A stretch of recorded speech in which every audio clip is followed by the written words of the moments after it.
Good morning. তো বেরিয়ে পড়ছি আগামলোক থেকে। এই যে হোমস্টে, আর ওই যে সামনে বসে আছে দিদি, উনি আমাদের কেয়ারটেকার ছিলেন এখানকার। সমস্ত কিছু উনি করেছেন, রান্না বান্না খাওয়া দাওয়া। আর এখন বাজে তোমার ওই 7:13। ইচ্ছে আছে যতটা পারা যায় নিচে নেমে যাব, দেখা যাক কতটা যাওয়া যায়।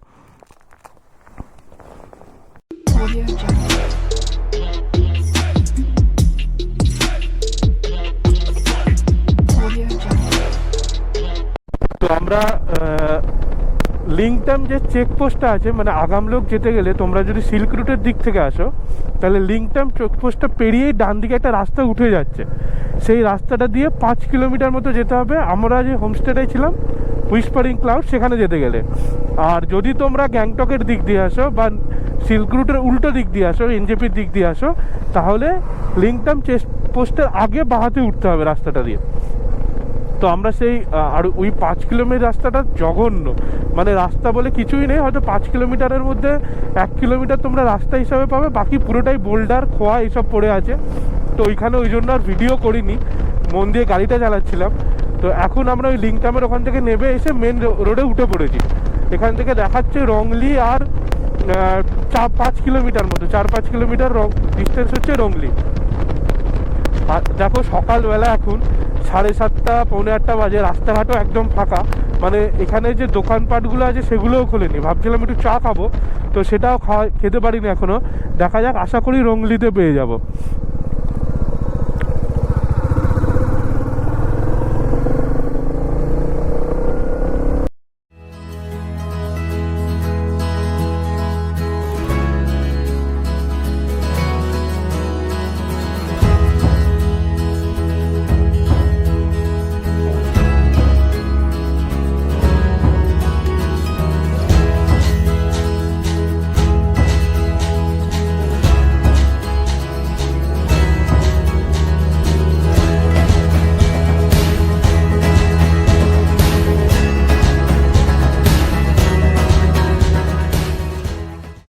এই জায়গাটা হচ্ছে শিলিগুড়ি, মানে সিকিম পেরিয়ে গেলাম আমরা।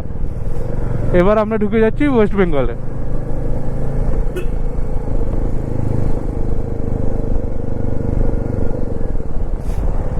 এই জায়গাটার নামটা বেশ কি ভুলে যাচ্ছি, দাঁড়া বলছি তোমাদের। জায়গাটার নাম রংপো। এই দেখো, এই হচ্ছে সিকিম পেরিয়ে যাচ্ছি, ঢুকে যাচ্ছি ওয়েস্ট বেঙ্গলে।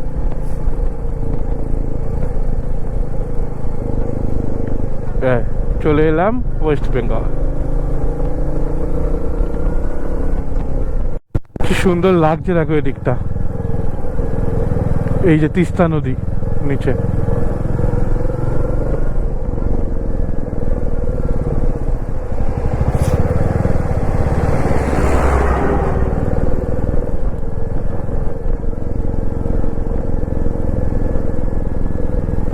সামনে রাস্তাটা দেখো।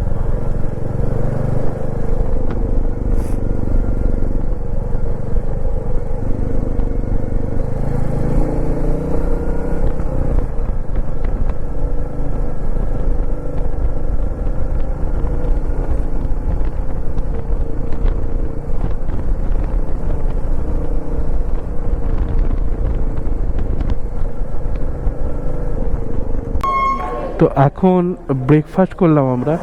ব্রেকফাস্ট করে বেরিয়েছিলাম, আমি আর কিছু খাইনি।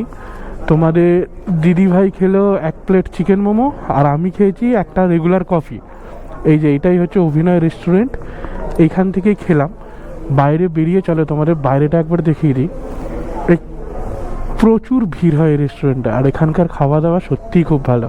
তোমরা যদি ভবিষ্যতে কোনো দিন আসো, এখানকার চিকেন মোমো আর থুকপাটা অবশ্যই ট্রাই করো।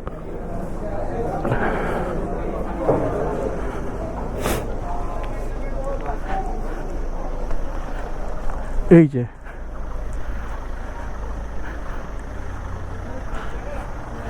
এইটা হচ্ছে রেস্টুরেন্টটা, অভিনয় রেস্টুরেন্ট।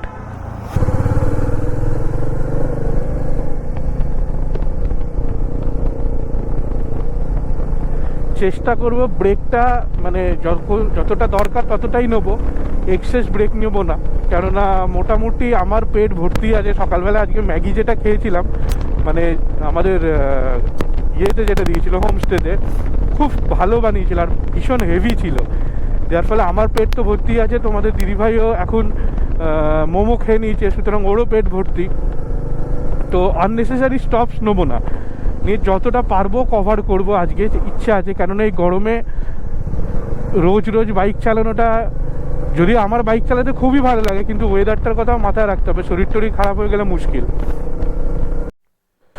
এখন বাগডোগরার রাস্তায় দাঁড়িয়ে আছি, দূর এই দিকটা দেখো কি সুন্দর, শুধু চা বাগান।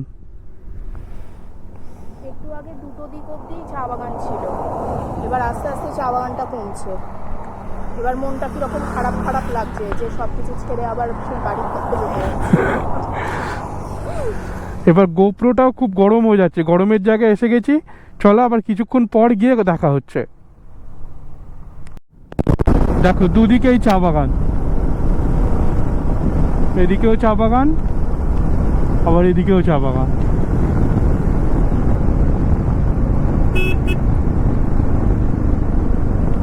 বাদিকে চলে গেলে জলপাইগুড়ি, সোজা চলে গেলে ইসলামপুর, আমরা যাব ইসলামপুর। সুতরাং আমাদের বাইপাসে উঠতে হবে, ওই বাঁদিকে গিয়ে ওপরের রাস্তাটায় উঠে পড়তে হবে।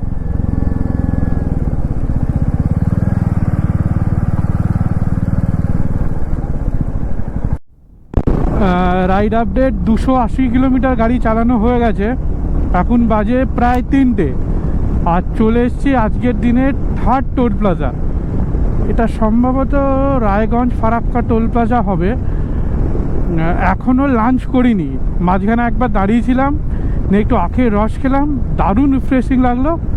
এবার রায়গঞ্জে ঢুকে ইচ্ছা আছে কোনো একটা রেস্টুরেন্ট থেকে লাঞ্চ করব, কেননা এইদিকে হাই রোডের ওপর সেরকম ভালো রেস্টুরেন্ট কিছু পেলাম না। তো এখন দাঁড়িয়েছি এই কল্পনাস ভিলেজ রেস্টুরেন্ট বলে একটা রেস্টুরেন্টে। এই যে মেনু কার্ডটা আমি তোমাদের দেখিয়ে দিচ্ছি, এইটা হলো মেনু কার্ড। আর নিয়েছি হচ্ছে পোলাও 1 প্লেট আর 1 প্লেট চিকেন কষা। এটা রায়গঞ্জের পাশে, রায়গঞ্জের থেকে কলকাতা থেকে যেতে NH-34-এর ওপরে।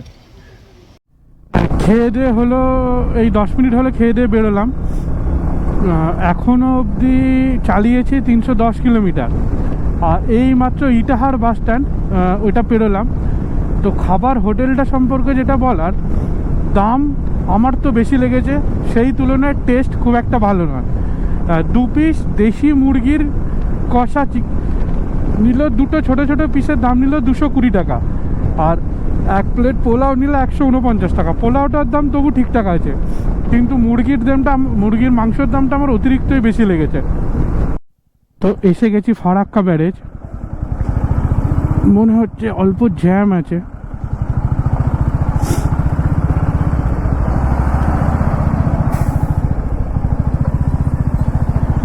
এই ঢুকে গেছি ফারাক্কা ব্যারেজ, আর একটু আগে একটা ট্রেন যাচ্ছিল, মানে যদি ব্যারেজটা ক্লিয়ার থাকতে হয়তো তোমাদের দেখাতে পারতাম।